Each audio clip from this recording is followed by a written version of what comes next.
Subject verb এগ্রিমেন্টের একটি common mistake হলো antecedent চিন্তা না করা। আজ আমরা অ্যান্টিসিডেন্ট নিয়ে আলোচনা করব, সেই সাথে সাবজেক্ট ভার্ব এগ্রিমেন্টের একটি গুরুত্বপূর্ণ রুলস দেখে নিব। রুলসটি হলো, সেন্টেন্সে যদি one of, each of, either of, neither of, the number of এই এক্সপ্রেশন গুলো সাবজেক্ট যদি সাবজেক্ট হয়, তাহলে এক্ষেত্রে এদের পর নাউনটি হবে প্লুরাল এবং ভার্বটি হবে সিঙ্গুলার। আমরা এক্সাম্পল থেকে দেখি, one of the boys has নাকি হ্যাভ রিটেন দ্য বুক। যেহেতু ওয়ান অফ দা এখানে ওয়ান অফটা সাবজেক্ট হিসেবে কাজ করছে, সুতরাং ভার্ব হবে সিঙ্গুলার, তাহলে এখানে আনসার হবে কি হ্যাজ, হ্যাভ হবে না। তাছাড়াও আরেকটা নিয়ম হলো, আমরা জানি প্রিপোজিশন থেকে ভার্বের আগের অংশ পর্যন্ত এইটাকে বলা হয় হচ্ছে প্রিপোজিশনাল ফ্রেজ।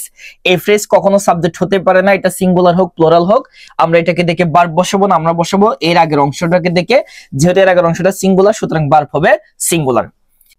এরপর আমরা যে কমন মিস্টেকটা করে থাকি তা হলো অ্যান্টিসিডেন্ট চিন্তা না পারার কারণে আমরা অনেক সময় ওয়ান অফ দা দেখে সাবজেক্ট ভার্ব এগ্রিমেন্টের এই রুলসটাকে ফলো করে আমরা সিঙ্গুলার ভার্ব বসিয়ে দিয়ে থাকি। এক্ষেত্রে আমরা ভুল করে ফেলি। আজ আমরা অ্যান্টিসিডেন্ট বিষয়টা জেনে নিব। আগে অ্যান্টিসিডেন্টের বাংলা, অ্যান্টিসিডেন্ট বাংলা হচ্ছে পূর্বপদ। পূর্বপদকে আমরা ইংলিশে সেটাকে বলা হয় অ্যান্টিসিডেন্ট। এক্সাম্পলটা দেখি, he is one of the boys who dash written the book. এক্ষেত্রে আমরা জানি হু হচ্ছে কি রিলেটিভ প্রোনাউন, আমরা জানি WH ওয়াট এবং দ্যাট এগুলো হচ্ছে রিলেটিভ প্রোনাউন। আর অ্যান্টিসিডেন্ট হলো রিলেটিভ প্রোনাউনের ঠিক পূর্বে নাউন বা প্রোনাউনকে, রিলেটিভ প্রোনাউনের ঠিক পূর্বে নাউন বা প্রোনাউনকে অ্যান্টিসিডেন্ট বলে।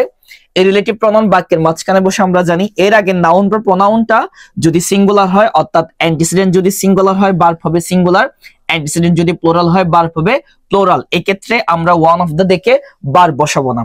এই জায়গায় বেশিরভাগ স্টুডেন্টরা ভুল করে থাকে।